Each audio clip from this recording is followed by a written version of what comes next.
Hey guys, it's Mike Meyers here for the Friday edition of Ask Me Anything. This is a live stream that I'm doing every Monday through Friday at 2 o'clock Central Daylight Time to give those of us who are somewhat isolated or separated from our classes because of the coronavirus an opportunity in a forum for us to discuss CompTIA, IT Fundamentals, A+, Net+, Security+, and beyond questions. So the goal of this is just to have an opportunity for those of us who are a little bit apart to have the opportunity to talk together. How am I coming in sound-wise, guys? I hope I'm coming in okay. Oh, no audio. Great.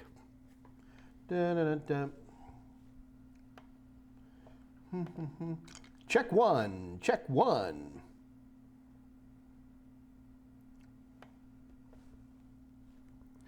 So, folks, computer tells me I've got great audio. Okay, sorry about that. I heard from Dave Rush that I didn't have audio, and I think it sounds good, and Mutant Mike says I sound good, and Greg Davis says I sound good, and Axe can say it. Okay, and Tulowit, okay, so everybody sounds good. Somebody said, Dave Rush, turn up your volume knob. Okay. You know, once I actually had a deal, this is so long ago, it was CRT monitors. I had a guy had 25 CRT monitors, old IBM PS2 CRT monitors, which back then were VGA and very, very expensive. And the guy was like, oh, they're all busted. He goes, you know, I'll give them to you. I was like, wow, really? So I took all the monitors home. These are CRTs, okay, and turned up the brightness knob, and they were all working perfectly. Yeah, turn up your volume knob, Dave. Yep, I've done it too, brother. I am not teasing you.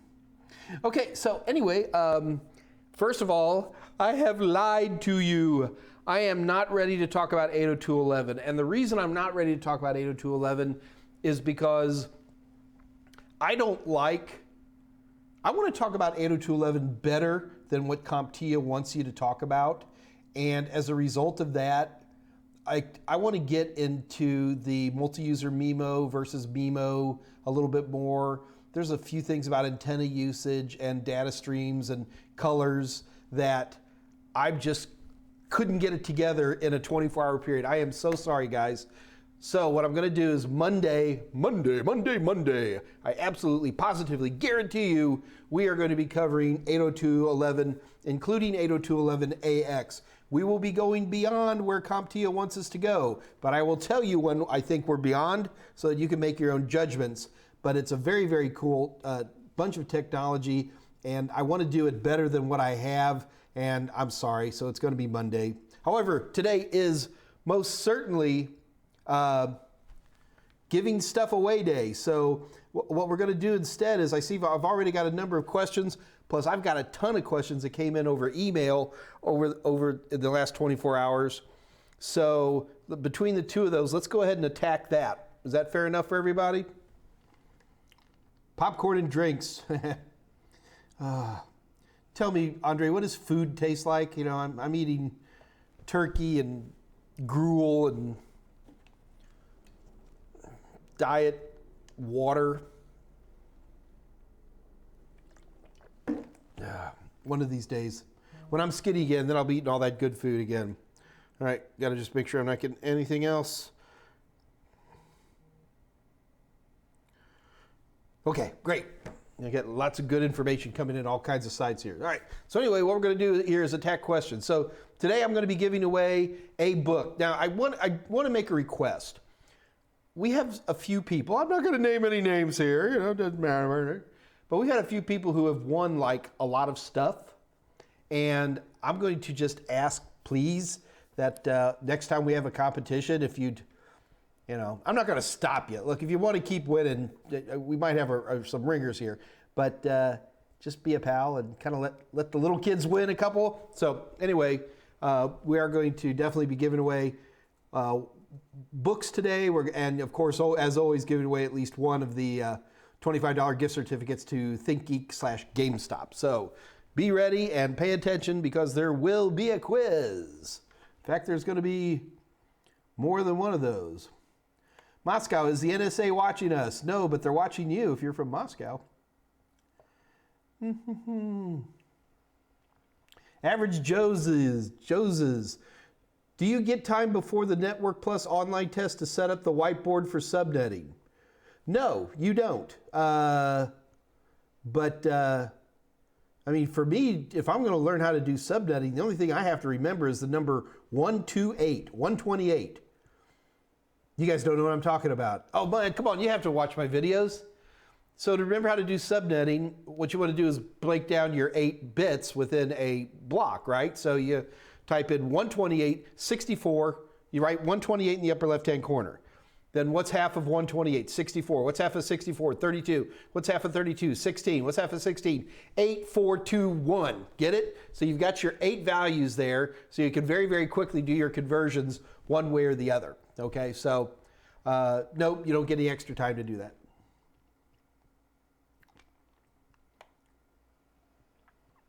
Andrew Hutz. Hey everyone, my Security Plus book came in. I now own A+, Net Plus, and Security Plus. Very good, Andrew.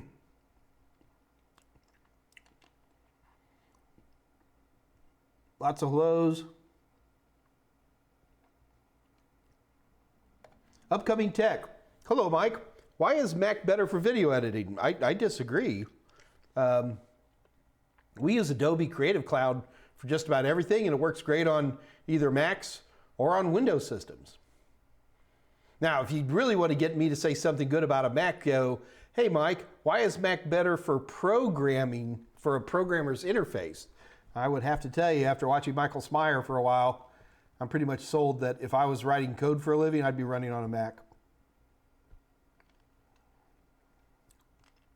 Mike, I'm trying to schedule my Security Plus cert at the test center. The only one, huh? TS? I'm teasing. The only time my area is listed in June. Do you think that's correct? Yeah, why would they lie about that? Or should I wait and see if they update the schedule? Oh, you're taking the new Security Plus. Yeah, June is a good hope. Yeah, don't hope for anything beyond that. It could be much later. In fact, I wouldn't even schedule for Security Plus. If you're thinking about taking the new one, I wouldn't.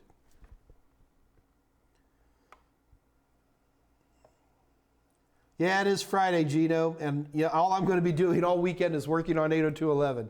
It's fine, though. I mean, I know this stuff. I just don't have good demonstration. Honestly, if they put up a second camera here in my house and a big whiteboard, I could do it right now, but I'm starting to get a lot of people are saying they really like my animations, which is making me feel kind of good, to be honest with you. So we're gonna stick with that, and Monday will be 802.11, including 802.11ax. Mr. Ruby, hi Mike, what is the best way to tell the difference between PCI and PCIe slots and the different sizes? This is for, well, Mr. Ruby, the best way is just simple memorization. Also keep in mind, oh boy, can I do this off the top of my head? It has been a long time since, in fact, I'm gonna pull up a web browser while I'm talking to you. And I wanna just make a quick peek.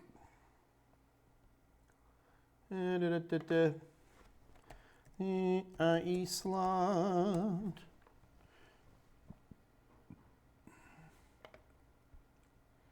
Okay, I'm ready to answer your question now. The best way to tell is by rote memorization. When I'm teaching classes, not only do I make you visually recognize the difference, but I make you do it by touch, which is kind of cool. Everybody has to wear a, blindfold and be able to touch and tell the difference. I mean, they're physically very, very different looking connections. Can I get this to come up? So this is about all I got and able to bring this up quickly so you guys can look at it. Ah, come on, I can do better than this.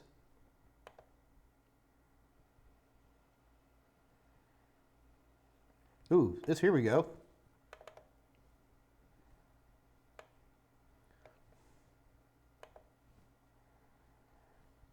Nice. Okay, this works. This a little off to the side, but we can work with this. So here's an old school PCI slot. One of the things is you're going to see all the powers and grounds are on the complete opposite side of a PCIe. So old school PCI, PCIe. Now there's only 4 sizes to worry about. There's a by 1, So the 1X, or the single lane, where the data is actually smaller than the control side. Then there's the 16, which looks about the same as a full-length PCI. And then there's one in the middle, called a PCI 4X, or 4-lane, and it's just kind of somewhere in the middle. You don't need to memorize any more than that. In fact, you probably don't even need to memorize that much for the A+, but I would, just because I think as techs we should know the difference on those types of things. All right. So many good questions today. I still got a bunch of my emails I got to go through. I'm just trying to get you the... Pissay, there you are, babe. Jimmy, got your email. Looks like you and Scott Jernigan have some conversation going on there. You guys are okay there. Good, good, good. Alex Strong. Hi, Mike. Which cert should a complete beginner new to IT start with? CompTIA A+ or IT Fundamentals? Well, that's really up to you. I mean, to me, IT Fundamentals is designed more for users or people that are like late middle school, early high school, who are still trying to see where their vision is in terms of what they want to do. A+ is for people who want to be techs. You've said, I want to get into technology. I don't want to just sit here and run Microsoft Word or be a programmer, all of which are good things, but I want to be the type of person with a screwdriver in my hand. I want to be the type of person who upgrades operating systems, and I want to be the one who configures this system be on a network. Well, in that case, you probably ought to start with A+. So it's really a matter of choice and where you want to be. When in doubt, go for both, because the IT Fundamentals is so blessed easy and quick, and it's inexpensive even, and it's a great first certification for people to get when they just want to, get a certification in their pocket. And I also happen to know a guy named Scott Jernigan who wrote a really, really good book. Yeah, my name's on it too, but really Scott did all the heavy lifting, so I'm going to give him credit where credit is due. So that would be my quick answer. Probably IT Fundamentals to get you started, or if you know you want to be a tech, go straight to A+. Andrew Hutz. Mike, I just watched your video about remote desktop and wondered if tight VNC is good enough to preclude me from needing to upgrade Win 10 Pro for RDP access. Well, sure it is. Tight VNC just gets around that completely. I will tell you that I don't know what you're trying to say to preclude me. Andrew, if you're trying to do remote desktop, tight VNC is fantastic. You'll love it. It's cross-platform. It's very responsive. Are you saying that because of tight VNC, you no longer have to learn about remote desktop and port 3389? That would be a mistake. So I think what I'm smelling you telling me here is, Mike, because I've learned about tight VNC, I don't have to learn about RDP. That would be incorrect. You need to know about both of them. Dr. Quinn is back, and he's got sound too. All right. James Wareham. I'm glad to see some new names here. But what do we got? Hi, Mike. Hope all is well. I just wanted to ask whether you know what dates the A+ and A+, Net Plus, and Security Plus go out of date. So James, they don't go out of date. They get updated, and there are version numbers.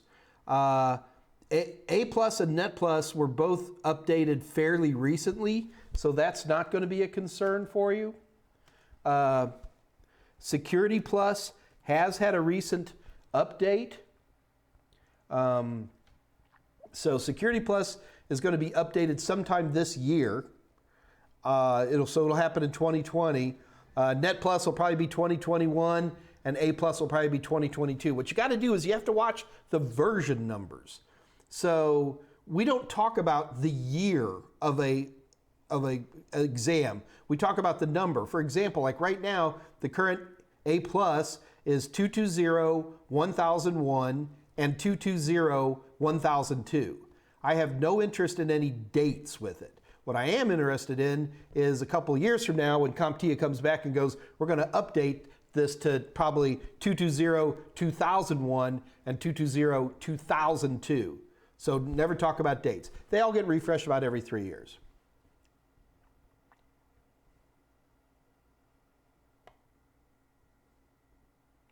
A+ is never going away. All right. Yeah, diet water is a thing. Mutant Mike. Nobody's saying A+ is going away, man. All right. AJ Adams, well, CYSA. Oh, man, I forgot to do it. I have not looked at the new objectives. So what I'm going to do is I'm going to beat up poor Scott Jerning and go, Scott, can you double check the objectives on the new CYSA versus the old one and give us a quick 30-second rundown? So we will try to get that covered for you, AJ, and I apologize if I don't get it in a timely basis today. We will get it for you next week. I'm sorry, man. Hey, listen, also the other thing you can do, AJ, just for you, is contact me directly, and I'll address this offline, because I know you did ask yesterday, and I did say I'd do it, and now I'm embarrassed. So just go ahead and send me an email, and I will have that together for you very quickly. Otherwise, we'll do it early next week. So completely up to you, AJ. Sorry about that, man. Okay, thank you, Andrew. Yeah, you were exactly who I was thinking of. You ringer, you. All right, let's go ahead and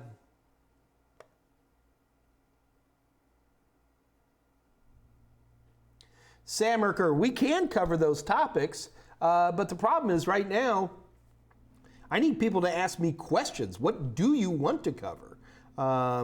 We're busily rewriting the new upcoming Security Plus, so we've got plenty of topics. So, but I'll be actually curious to see what you might want to learn about, and we can do it that way. Subnetting topic day, Diego. Oh man, you gonna make me do subnetting? I'm not going to do subnetting for a day. It seems like once a week we do a little subnetting for somebody. We'll squeeze in some subnetting. How's that grab you? All right. So anyway, Samaker, we can do that. Just keep reminding me. And the other, if you have Security Plus questions now, I'm prepared to answer them. Or if not, or at least put you off like I do poor AJ. Alex Strong, any tips on getting a help desk job with just an A+ cert, no experience? Yeah, Alex, apply. Apply for lots of jobs. Oh, they need 3 years experience. Well, just go ahead and apply anyway. You know how many companies will, especially for intro jobs like that, will say that they need a year experience or 3 years experience, and they're just doing that to scare off people who aren't serious-minded? Serious. Yeah, just go for it.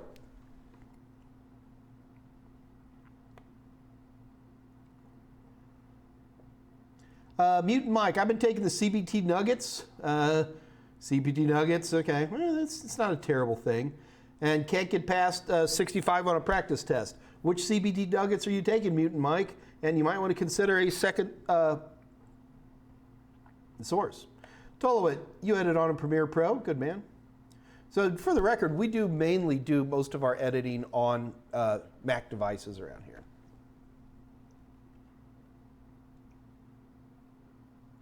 Linus retirement tips. So you took the Udemy course, you got the book. Linus retirement tips, or LRT, I guess I'm going to call you. You really ought to get practice questions. I know I'm hitting you up for more money. Speaking of more money, just because you were nice enough to show up today, the exact practice questions that you need are 60% off. All you got to do is look at here at total7.com and type in the magic code at checkout, and you get these at 60% off, which they're already cheap. This just makes them redonkulously cheap. So LRT, that would be the one last thing I'd recommend that you get. You can probably do it. Dave Forshumps, what do I need to memorize about optical media for the A+ exam? Not much. Make sure you know your capacities.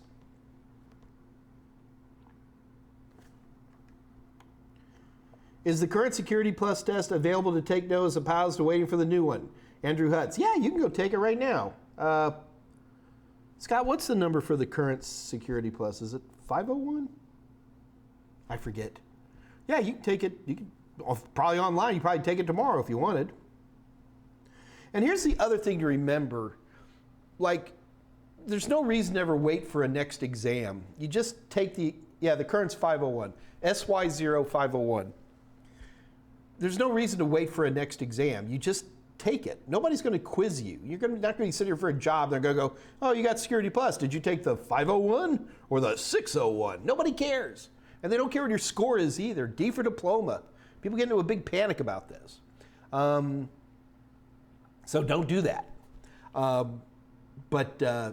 Just go take it. Just go take it. Don't wait for anything.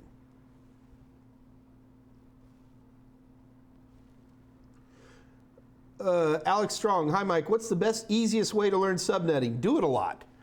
Also, you got to remember that almost all the questions that you're going to run into, both in the real world and on CompTIA exams, and on Cisco exams too, is going to be, you start with subnet X, okay? And now if you subnetted, you need to make 4 subnets, how many hosts do you have? Or if you need X number of hosts, how many subnets do you have? I mean, that's pretty much all they ever do. They're just variations of that same thing. So you write down 128.64.32.16.8421, and you just start moving the subnet mask. That's it. You want to practice that? You know what? I'll tell you what. Just for Alex Strong, just for my man, Alex Strong, we will do subnetting probably like Tuesday of next week. Scott Jernigan, please write that down so I don't forget. And so we'll do subnetting. I'm just going to burn you guys down through, we're going to start with this subnet, and we're going to make 8 subnets out of it or 6 subnets out of it or, whatever. Get the idea? How many hosts do you have? We'll just keep doing that over and over again until you guys get tired of it. That's really all you need to know. The mall, man, he is here. Where'd he go? What's the difference between VGA and DisplayPort? A lot. VGA is, oh good Lord, it's an old school analog connection. It had 3 rows, 16 pins, 15 pins in 3 little rows, little D sub connector. And it dates from the mid 80s. Whereas DisplayPort is a much more modern, fully digital, capable of, super high resolution. And does DisplayPort do sound? I forget. I don't think it does. HDMI does sound. I think DisplayPort just does video. And it's a completely different animal. Not even close to being the same thing. See, I almost wish you had asked me a better question than that, Vimal, because it almost feels like you're throwing me a softball.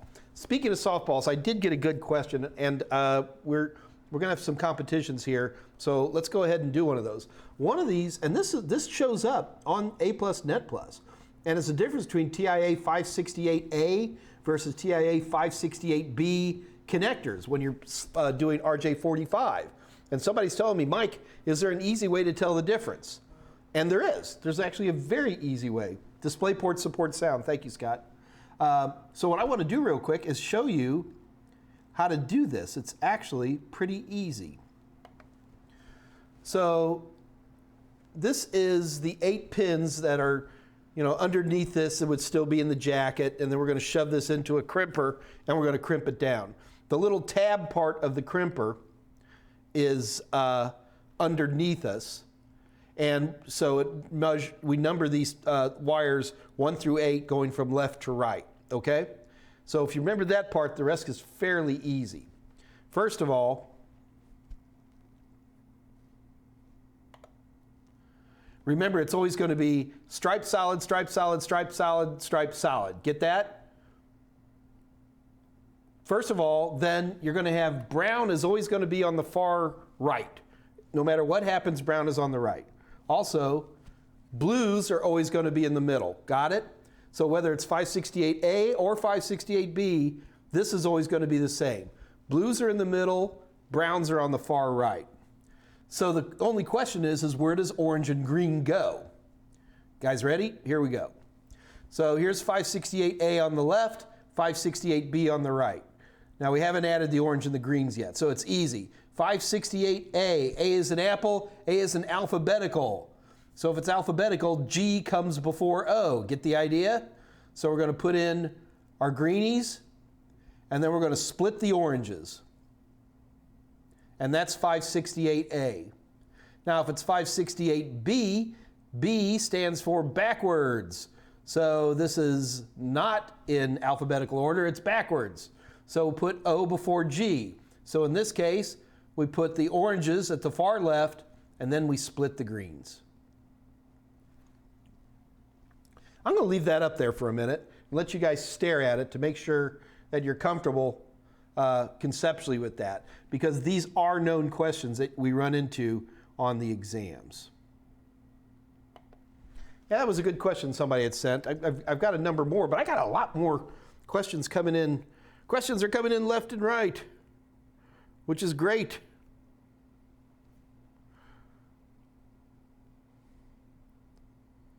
Sorry, I'm literally, some of you guys are emailing me as we speak, which is hilarious. Okay, let me see what I can do. I see what you say. Yeah, Andrew, RDP is a proprietary tool set of Windows. You're going to have to pay the money. Sammerker, do you recommend taking the new Security Plus if we study for the prior one? No. Take the current Security Plus. Take the SY0501. The SY0601 is not going to come out for months. And in the meantime, what are you waiting for? Sammerker, are you working? Don't make me get into my go get a job speech, because you got to be working, man. I just looked at the lighting. Look, I have a halo. Oh, how do I look, kids?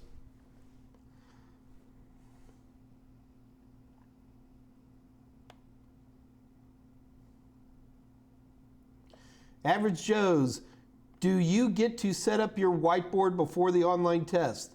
The whiteboard is not great. No. There's for the online test, Average Joe's, I have not personally done it, but I've got 2 reports in from people saying you get a little kind of a scratch board, and it's not like it's got a touch screen or whatever. And you just use your mouse and do best you can. It takes text. So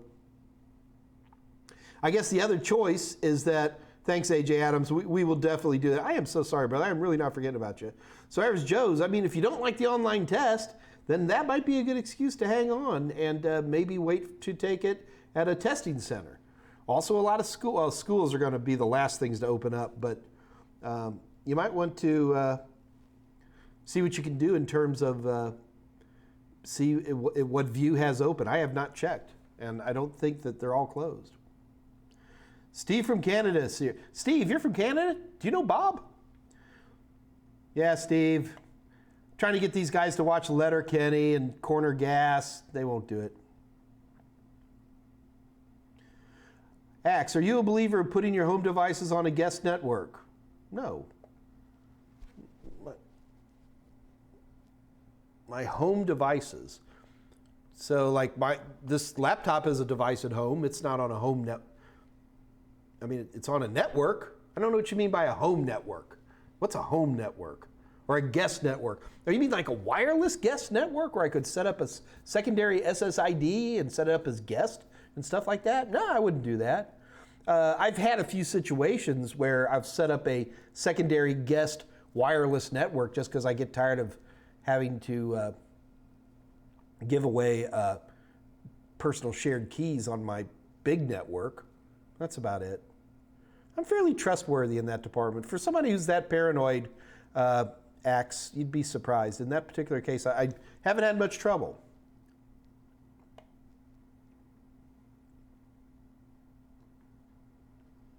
Okay. Samberger, I would like to cover endpoint, okay, firewalls, okay, log topology. Log topology? I'm not familiar with the topology called log. I'll bet you mean logging, comma, and topology. We could do something like that. But first, let us have a competition. You guys ready? Okay, for those of you who've never done a competition, and we are competing for a book.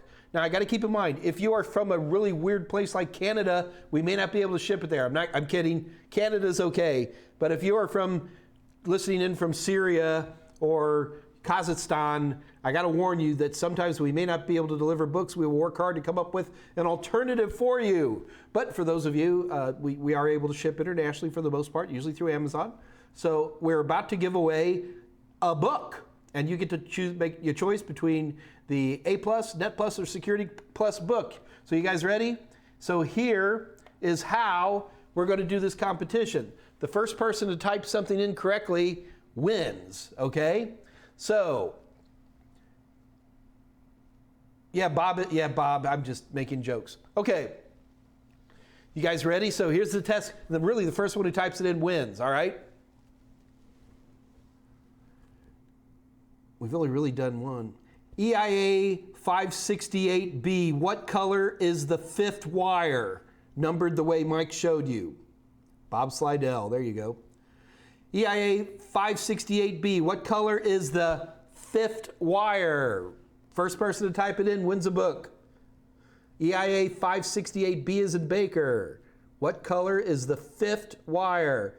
Whoa, Patrick Vellis, man, he got it. All right, stop, and the winner is Patrick Vellis. So, congratulations, Patrick Vellis.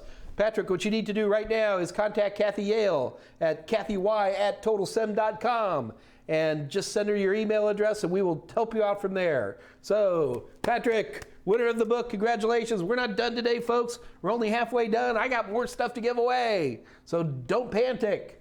Don't panic. Patrick Vellis, way to go. Oh, man. Nicholas Paget.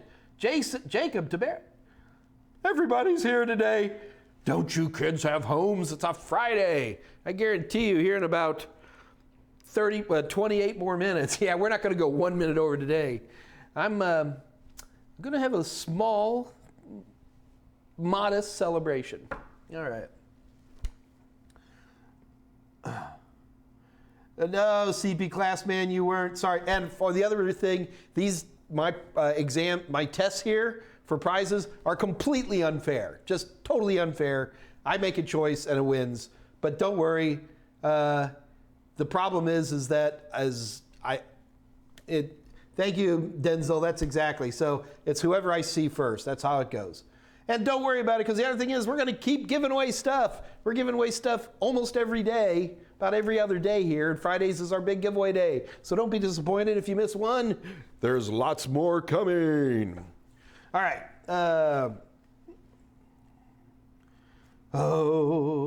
Brendan S. just passed 1,001. Congratulations. All right.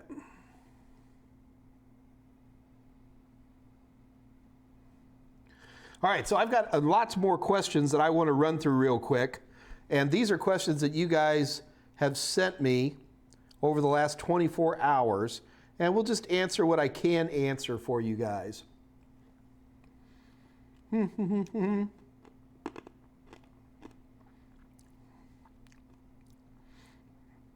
guys ready? Here we go. First one. What's the difference, if any, between a keylogger and a rootkit? How are they part of social engineering?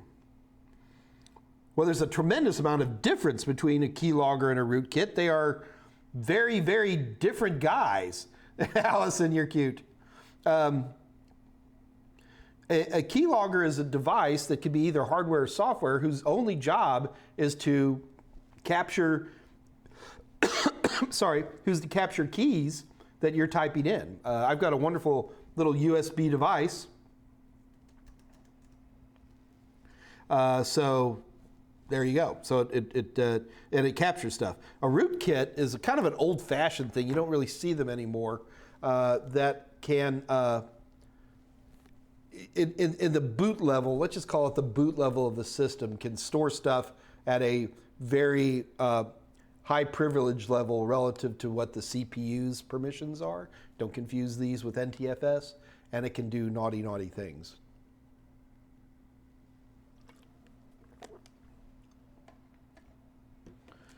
No, Pizze, you are in the same universe as we are. However, they can be part of social engineering, or we can work with social engineering. For example, I can go up to somebody and say, "Hi, I'm Mike from IT, and I need to friddlestat your fraddlestat," and I can throw a keylogger or a rootkit on there. But they are not, and then I could use those to do all kinds of other evils. But is it safe to power off when I'm in the CMOS setup program? There doesn't seem to be a shutdown or power off option. That's true, because usually in a CMOS setup, or no, Paul, rootkit is not necessarily, it can be referenced from the registry, but it's not in the registry. Where did the question I was just going from? Oh, in the CMOS setup. And by the way, even I'm trying to get out, CMOS doesn't really exist anymore. I just call it system setup. And I'm not going to make a big argument out of that, because even on the CompTIA exams, we still see the term CMOS, but complementary metal oxide semiconductors are kind of fading. But we know what you're talking about. So can you turn it off?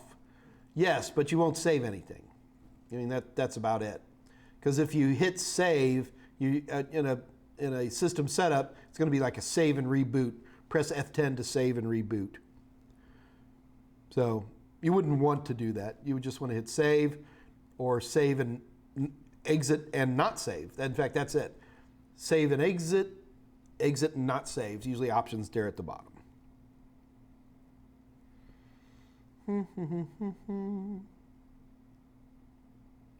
If a drive is formatted or a DoD, Department of Defense wipe is performed, will the data still be recoverable, or do you have to destroy a hard drive?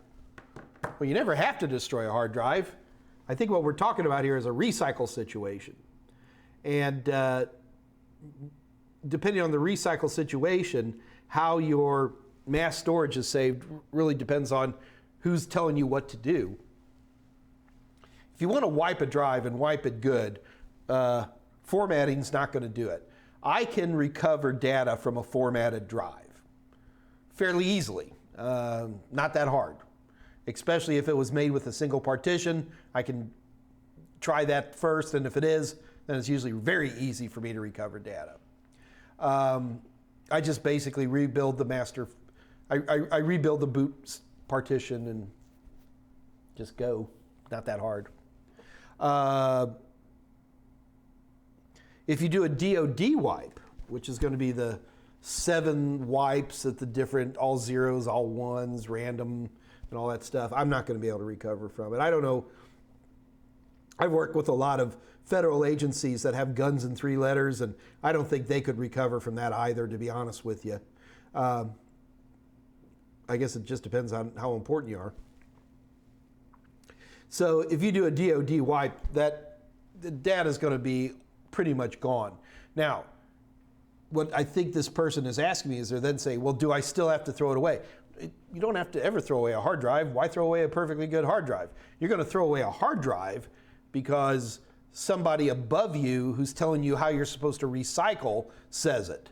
Do you see where I'm coming from? They're going to be the ones to say physically destroy it or degauss it or whatever you want to do. I can tell you, for example, here in the state of Texas, at the state level, that's never done. At the state level, all of these systems get brought into the Texas Department of Corrections, the prison system, and they all come in with complete hard drives, bootable most of the time. They also come in with handfuls of thumb drives with lots of stuff on them. Maybe the state of Texas ought to have better controls, but you know.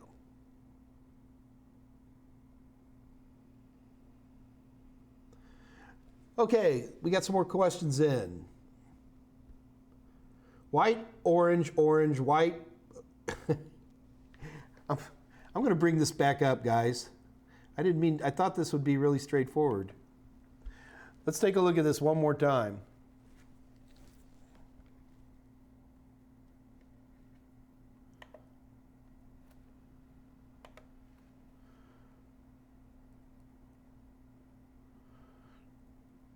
Okay.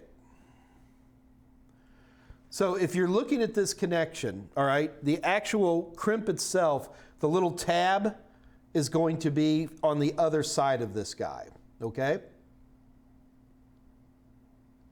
So I didn't start with brown on the left, I start with brown on the right. Okay, so here we go. So no matter whether you're doing 568A or B, the blues are going to be in the middle and the browns are going to be in the right. Now keep in mind this is relative to where the tab is. Do you understand? It seems like there's quite a bit of argument on this, Mutant Mike, so I'm going to bring it over one more time. So if it's alphabetical, that means G becomes before the O's. So in 1 and 2 position, we're going to put in the greens, and then we're going to split the oranges on 3 and 6. If it's 568B, B is as in backwards, O comes before G. So in this case, we'll do the oranges, and then we split the greens.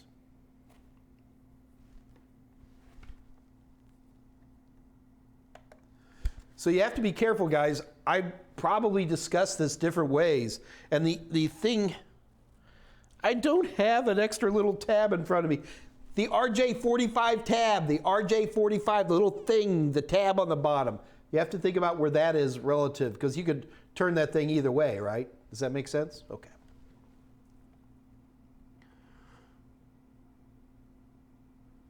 Jacob Tabaris on a roll with his office. It is striped solid, Tolowit. Garda Burgess is telling me I'm wrong. I'm right. I win. Yay. R11, nobody asked you about that, but R11, if it's got 4 wires, line 1's on the inside, line 2's on the outside.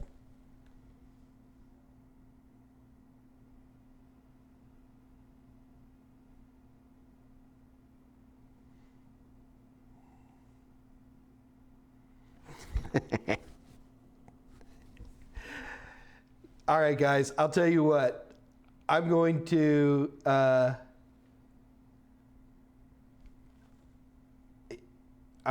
even Scott Jernigan's telling me I'm not correct. Where did I get it wrong? Holy farts!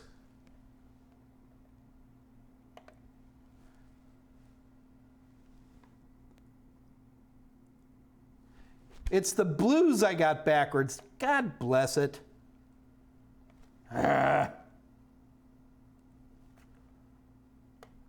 So it would look something.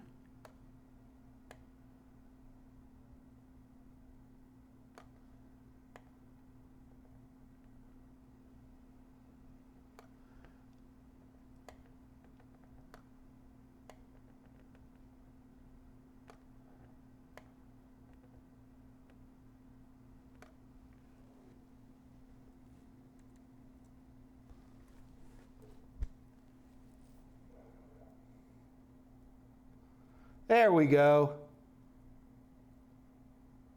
Does that make you guys happier? Stripe solid. Jacob Tabaris, the question was, what's the difference between 568A and 568B? I'm going to stare at that until you guys start going happy, happy.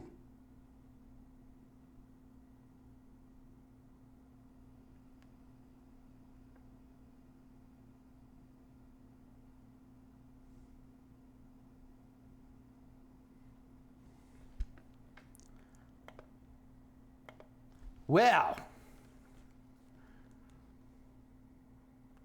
it just goes to show you when Mike Meyers is busy trying to put all this stuff together on his own in his own house, sometimes he makes mistakes. There we go. Okay. All right, so let's go ahead and move on to another question.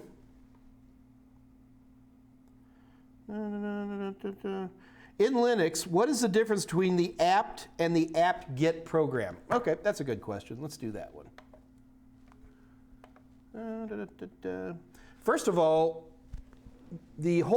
for years we used apt-get. The apt-get program allowed us to install or uninstall different packages in the Debian environment. And it works great, been around for a long time, we use it. It's changed fairly recently to just apt.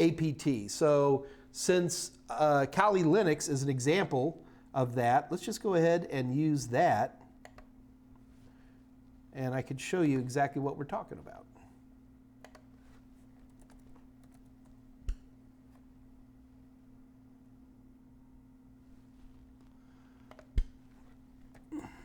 All right, so can you guys see that okay? All right. So classically, the command we used is apt-get. So if you just type apt-get by itself, it's just going to show you a bunch of stuff. But what I want to do is run apt-get to actually install a program. So classically, all you'd have to do to install a program is type in, you got to do these sudo. You type in sudo apt-get and then install and then the name of the program. In this case, I'm going to install an old editor that I used to use a lot called Joe. And notice that I use the sudo command.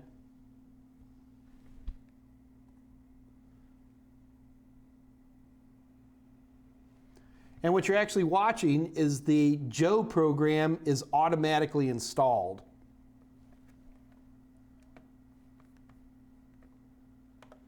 apt-get has been around for a very, very long time. The problem with apt-get isn't that it works great. In fact, it's really just, it's kind of too powerful.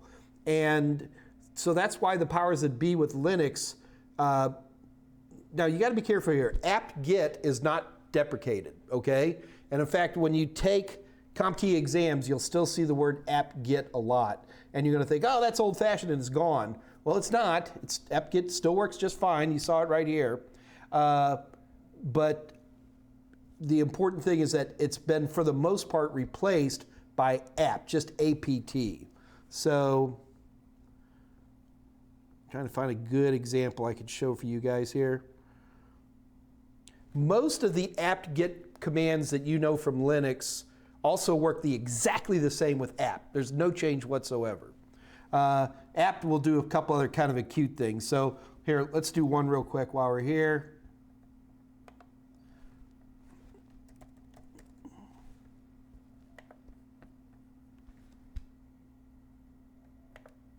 There we go.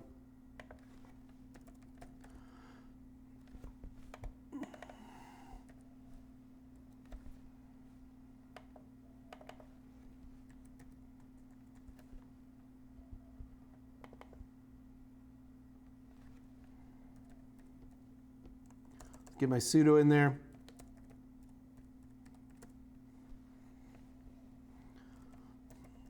And I'm just going to remove that Joe that I just installed. TOTAL, run the password. I really want to remove this? Yes, I do. Cool. Now you can see it's uninstalled it. So what I'm going to do now is I'm going to run now I'm just going to run apt. So I'm just going to do apt.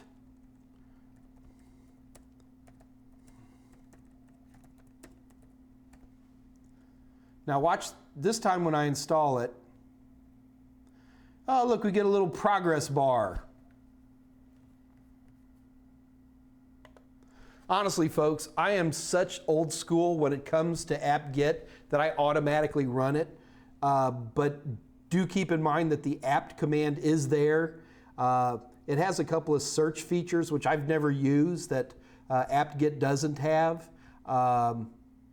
It does a good job of listing everything. apt-get by default doesn't have an easy way to show me everything I have installed. So you can do apt list, and that will bring everything up, which is gazillions of things. But other than that, they're pretty much interchangeable commands in terms of their function and use. Wow, it's 2:49. We need to do another competition right now. How about another competition? Oh man, I totally robbed you guys on that on the previous one. Well, sorry guys, I'll fix it better. We need another competition, Scott.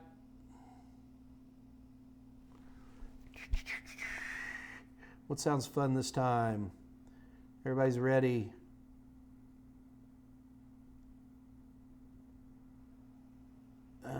No, I'm not going to do any more colors. That was embarrassing. You guys totally nailed me on that one. Well, let's do something that's equally unfair for everybody. You guys ready? How much weight has Mike Meyers lost as of today? That's the quiz. You ready?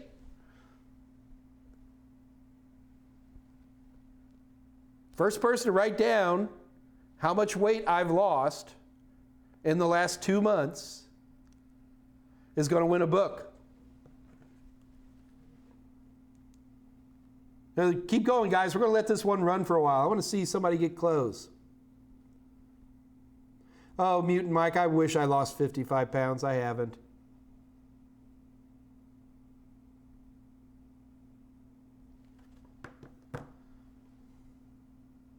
Kilograms. Patrick, I can't do it in my head. 21.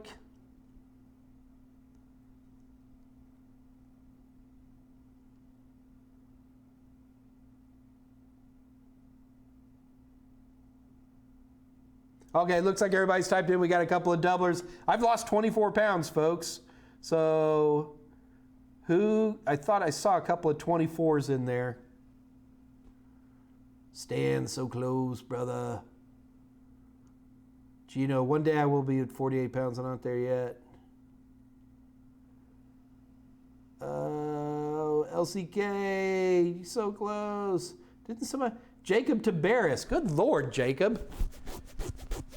You're doing great. The winner's Jacob Tabaris.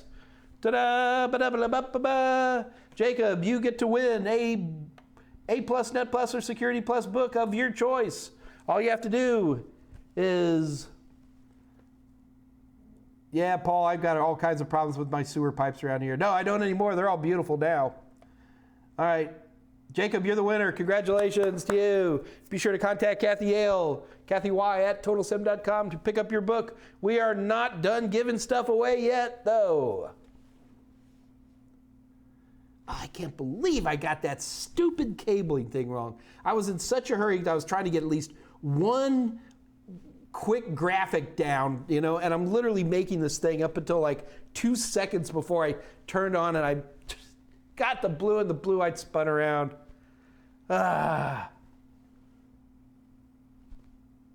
So frustrating. Len Myers, 12. Give me a break, brother. All right. So, hey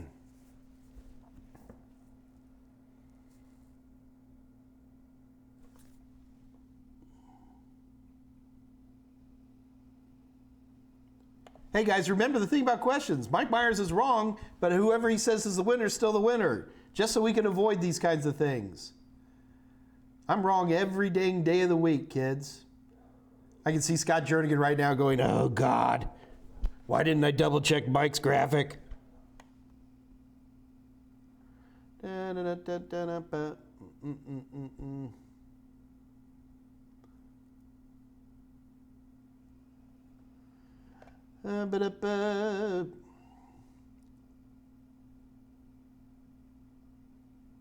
Yeah, I do. I do them all the way. I do them wrong all the time.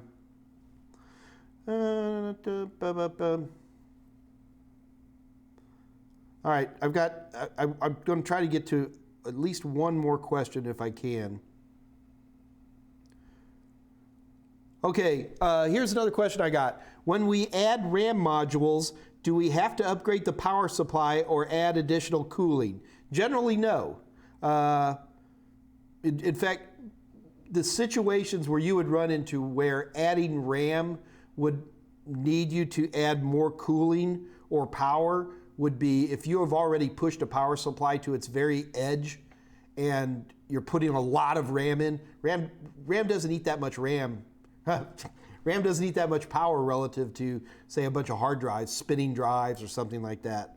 So except in extremely rare circumstances, you do not have to upgrade the power supply or add additional cooling when you add RAM modules.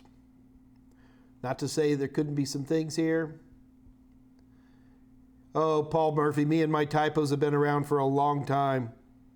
There's still the first edition of the A+ book where I typed in the word KET boards, Ketboards, and it made it to like the second edition. It was 6 years of having to deal with that one typo. Why did they wire the Ethernet cords in a regular color order anyway? Because AT&T had a lot of power back then. AT&T had decided a lot of rule sets. For example, low power connectors, whether they were Ethernet or telephone, should be interchangeable. Did you guys know that? You know, take an RJ11 connector and snap it into an RJ45, it works. The main reason it works is because you've got 4 and 5 are your blues, right, which are solid and striped. And then you split either the orange or the greens, which allows you to mimic the line 1, line 2 of old school phone lines. Okay, so we got one more competition to do, and then we're going to call it a day.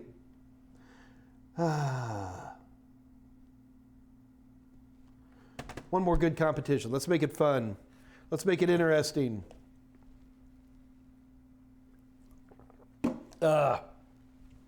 Let's make it dietary. You guys ready? First person to write this down. Closest without going over. Got it? Closest without going over wins. What is Mike's target calories per day?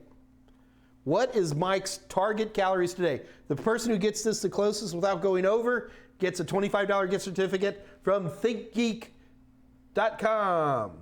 Number, I'm just looking for a number. Come on, European guys, it's in kilocalories. I'm in the metric system. Dang, you guys are whoosh. How many calories, kilocalories? Gram. We do not have an absolute winner yet, although a couple of you guys got pretty darn close.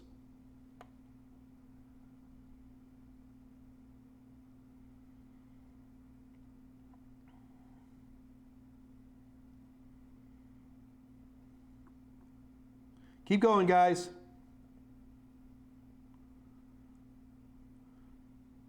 Okay, I'm seeing some redo. Some people are doubled up. Okay, stop.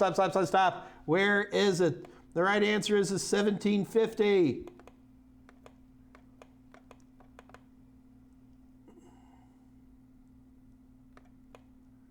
I can't find it. 1750.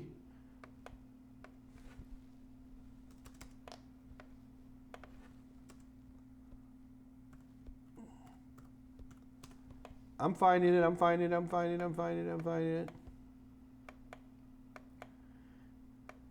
Holy cock, it was right at the very beginning. Mr. Ruby nailed it. Mr. Ruby, congratulations. Literally the first one is, I didn't even see it. That scrolled past so fast. Congratulations, Mr. Ruby. Mr. Ruby, you have won a $25 gift certificate for thinkgeek.com or gamestop.com. It's the same place. And all you have to do is send an email to Kathy Yale, Kathy Y at totalsim.com. And that will be, I'm done, man. I'm going to tuck my tail between my legs about that stupid TIA 568A versus B. Just look at it. You had two solids together. That should have been a clue right there, huh, Mike? Dork. Oh, my goodness. All right. Okay, kids. Well, anyway, that's all I've got for today. So we've got congratulations to all the winners. We gave away 2 different books today. Gave away a $25 gift certificate to ThinkGeek/GameStop. We will be back tomorrow. We will be back Monday. And Monday is going to be 802.11 all day, as much as we need to. And we're definitely going to cover what you need to know for the CompTIA exams. But more importantly, I want to take a little depth on it because I get a lot of questions about 802.11, like AC wave 1 versus wave 2, and what does that mean, and what is Wi-Fi 5 and Wi-Fi 6, and what does that mean? And a lot of these questions aren't on the A+, Net Plus, Security Plus, but I want to get a little depth in there because people like to know these things, and we will call it a day at that. So until then, folks, this is your Uncle Mike with his tail between his legs because he messed up the stupid coloring chart for the cabling. I will see you guys on Monday. So until then, this is your Uncle Mike saying good night. Good night.